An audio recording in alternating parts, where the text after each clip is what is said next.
is special and what we can expect from it. As we speak right now, the Union Cabinet of Ministers is discussing the budget, whatever the Finance Ministry is proposing, and at 11 a.m., the Finance Minister will deliver her speech. Now, Budget 2023, this budget is the last full budget of this government's term. What that means is that before the 2024 elections, they'll come out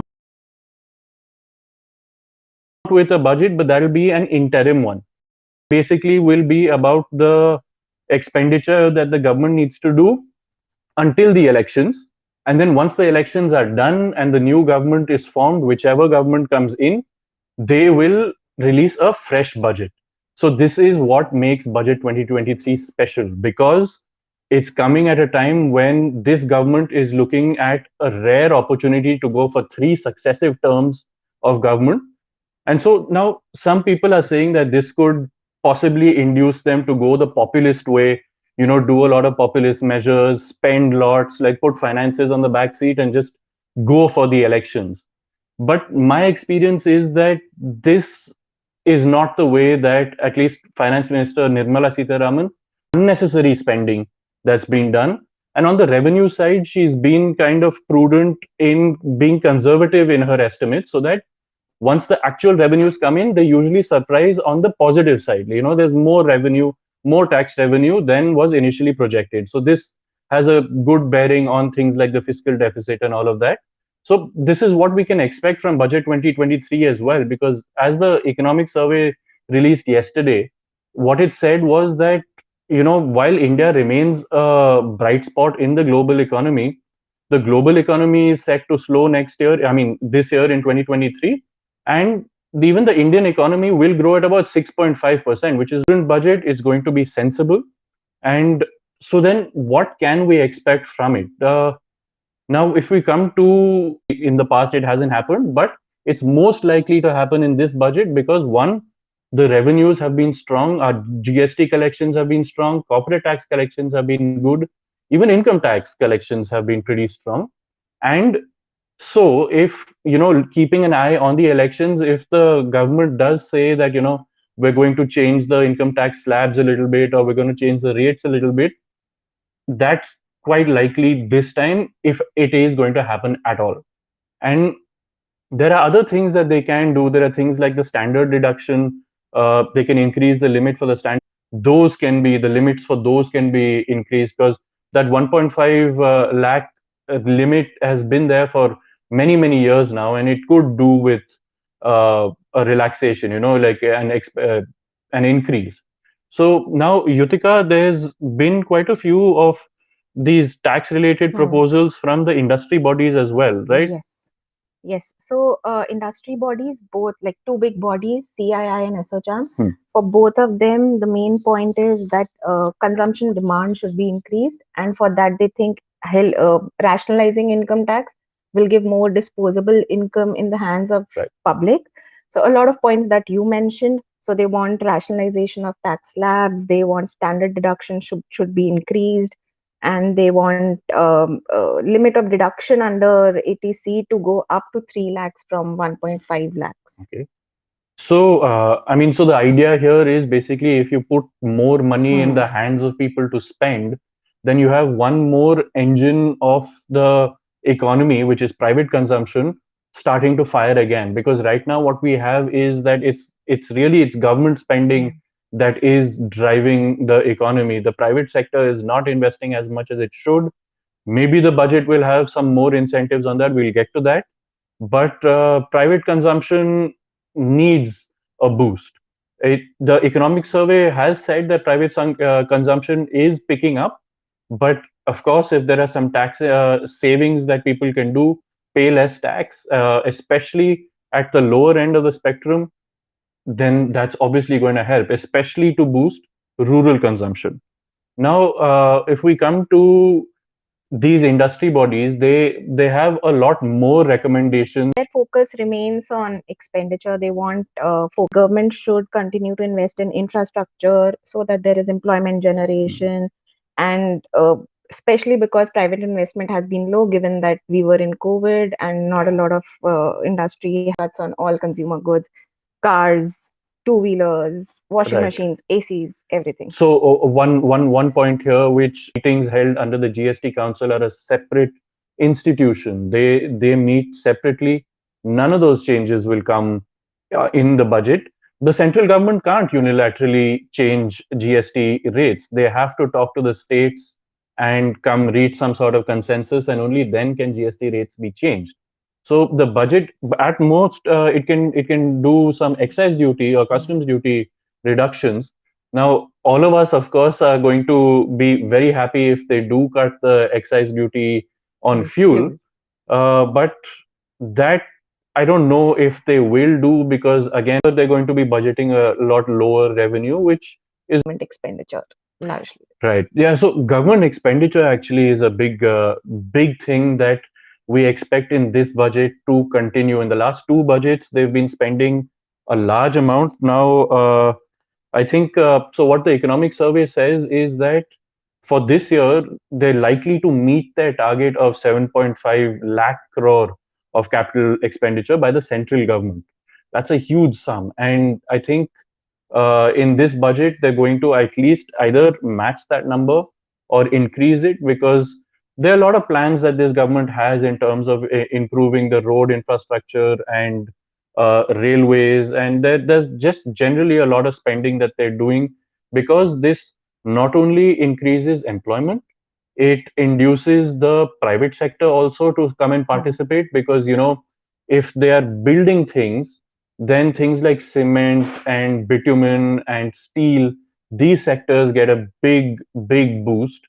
And if these sectors get a big boost, then the whole range of ancillary industries that also get a boost. So infrastructure spending, now the government keeps saying that it has a multiplier effect, and this is how the multiplier effect works, where you spend in one place and that kind of induces one of our reporters, Nikhil Rampal, he did a story recently. You can catch it on our website, ThePrint.in, saying that while the central government has been good about meeting or coming close to its targets on capital expenditure, it's the states that does not know, the central government does not know. They already have come up with various plans to encourage the states to spend more in terms of, like, coming up with these interest free 50-year interest free loans that will induce them to spend. But maybe the budget will also contain some other measures that will encourage states to spend on capital infrastructure projects, so that they also can join in on this whole multiplier effect. Now, another major area that we think will be looked at in the budget are the PLI schemes. So now, Yutika, if you could tell us about those. Yes, so PLI scheme is production linked incentive. This was first introduced by the government in 2020, and PLI currently is in 14 sectors, and it has gotten very good results, especially in electronics, mobile manufacturing. So industry is of the view that this should be expanded to other sectors like leather, toys, bicycles, so that manufacturing can get a push. Even in its current form, industry is sort of pretty happy with the PLI scheme, but they do want that certain confusions. There are business changes that usually happen. PLI doesn't account for that. Right. So if there's a set pattern, the industry a business has to follow that. They can't change their product mix or something. So they want that PLI should take this into account, so that it for contingencies in the business plan, PLI should account for that, and that PLI scheme currently around for 5 years, the time frame should be expanded. Right. So now, this is also one thing that I should mention, that the budget speech contains a bunch of Mhm. announcements that the government makes, but a lot of the minute changes that it makes, and I'm guessing a lot of the compliance related changes that will be made for the Rajya Sabha, and then it will be passed. So there's a lot in the budget speech, but also look at the finance bill. It'll be there on the budget website, indiabudget.gov.in. So you can go have a look over there as well. And You'll get a lot of details there. Uh, Now, coming to defense, our deputy editor Snehesh Alex Philip, he has done a story based on his conversations with people in the defense sector. He's got a lot of sources there. He's spoken to them, and what he's found out is that all of the three armed forces, the Army, Navy, and the Air Force, they've all asked the Defense Ministry, the Ministry of Defense, for increased allocations because all of them are going to do in this financial year some major acquisitions, capital intensive acquisitions like submarines, planes, and light tanks. So to do this they've asked the defense ministry for higher allocations, and what Snehesh has learned is that the defense ministry has passed this on to the finance ministry, and given that the government is, it definitely will be big this year. Now, uh, the other thing is that we have this government pushing very hard for digital. UPI is already taken off. ONDC is here, and you have the relating to this, especially the RBI's digital currency, the central bank digital currency. It's the RBI has run pilot projects, and from what we've learned, these pilot projects have been actually quite successful in that merchants have adopted it because for them it's just a matter of having a QR code and a wallet that takes CBDCs. And for us, it's a matter of ourselves having a wallet that has CBDCs, and we pay using the QR code as we would with UPI. And okay, so we also have some questions from the audience that are coming in. So we're just going to take some of them. If you'd give me a minute. What budget reforms should India in India should be introduced? So one of the questions is what are the budget reforms that should be introduced in India? So I'm guessing that these are to do with reforms relating to the budget itself, because the government has been very big on introducing reforms. If you look back all the way from like May 2020, the first Atmanirbhar Bharat package, in the post-pandemic period, the government has been very big on using this period to bring in a bunch of reforms. There was, opening up the defense sector to the private sector, opening up space, atomic energy, then mining. All of it has been liberalized. They've come up with their the public sector enterprise policy, which has basically said there will be a minimal presence, and in all other non-strategic sectors, the government is going to slowly pull out. It's either going to shut down its companies or it's going to sell them. But these, so the government is going to do a lot of big reforms. It's already been announcing a lot of big reforms. I am not sure whether I can they're going to keep the ship sailing straight, and because there's a lot of headwinds, there's a lot of turbulence happening in the global economy. Might not be the best time right now to shake things up now. But as far as budget reforms relating to the budget themselves, this government actually has done quite a few things. One is that it has brought the budget presentation day. Like if you just a few years ago, I think 5 years, in 2017, they brought it to Feb 1st, where it used to be the last day of February.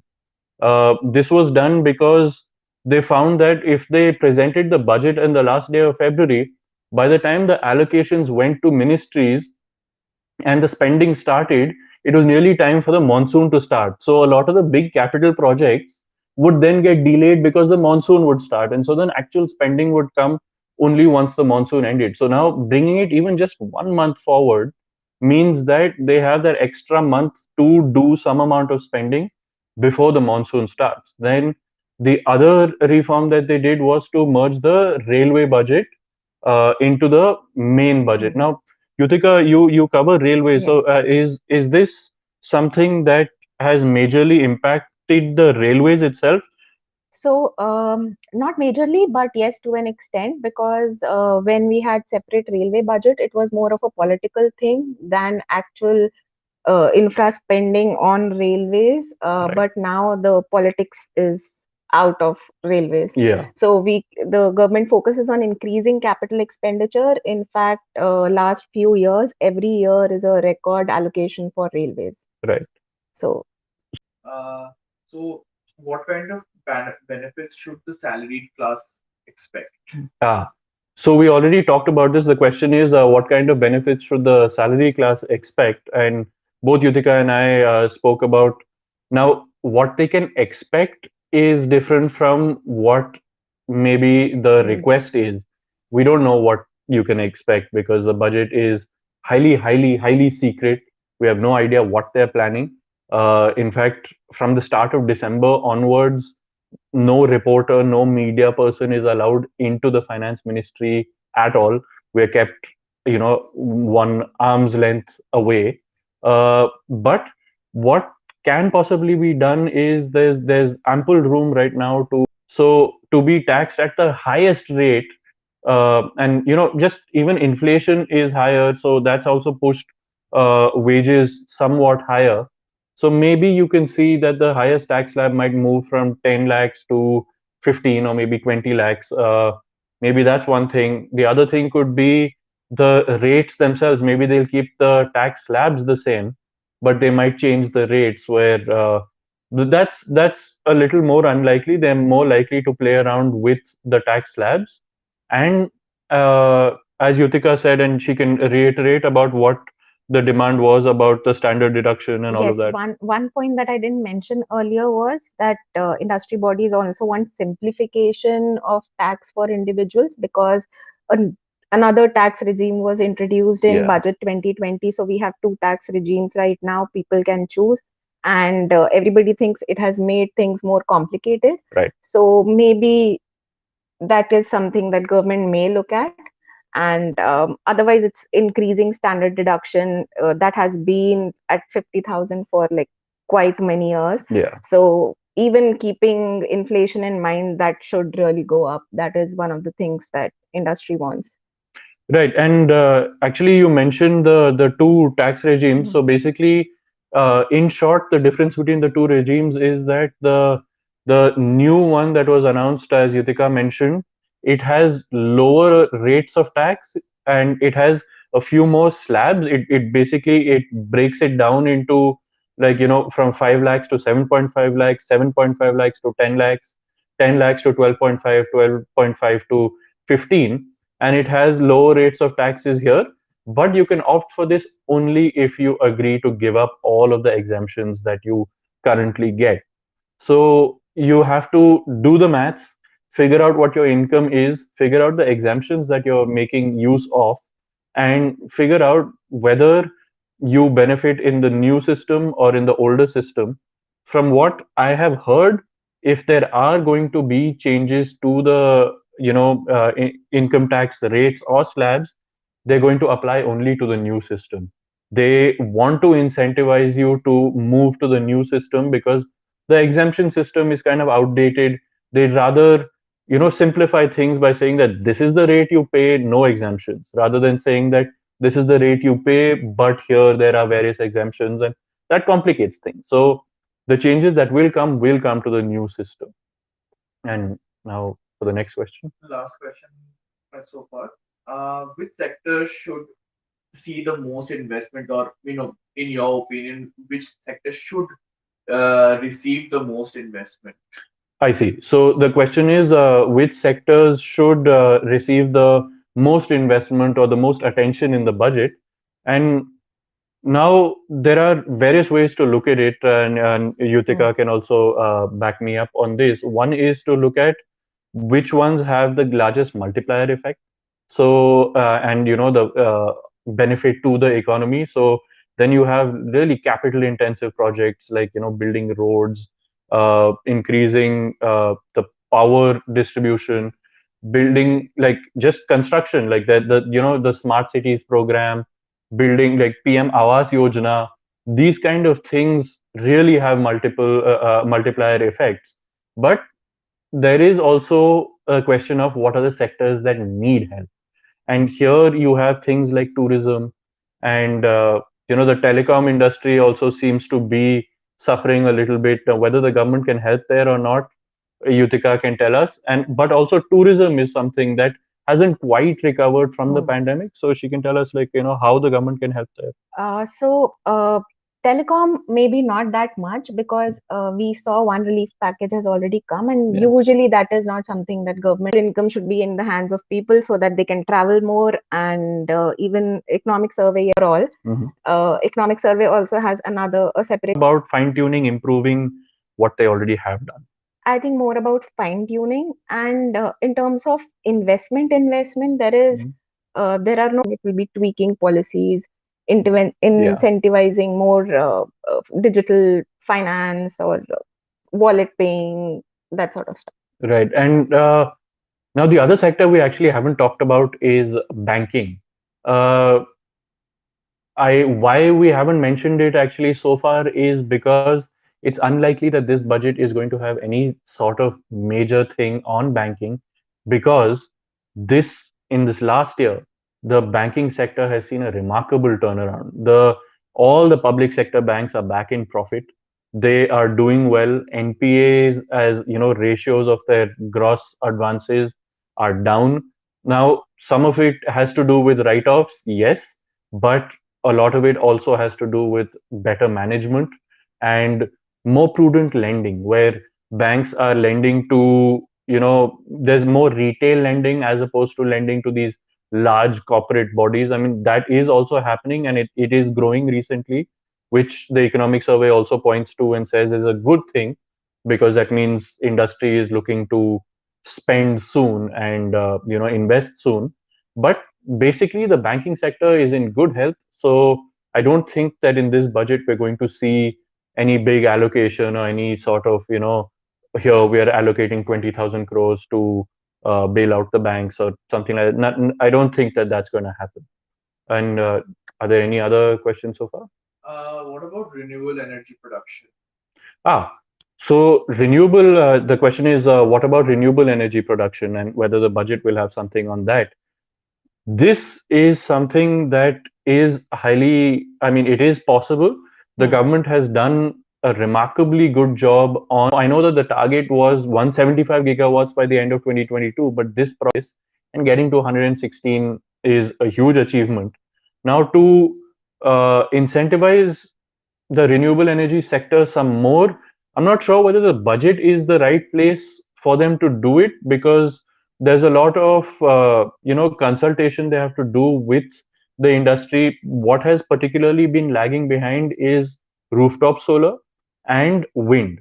Now with wind, the problem was that they tried to apply the same policy that they did with normal solar, which is the reverse auction mechanism, where they said that whoever can bid and say that we'll sell energy, solar energy at the lowest tariff, that company will win the bid.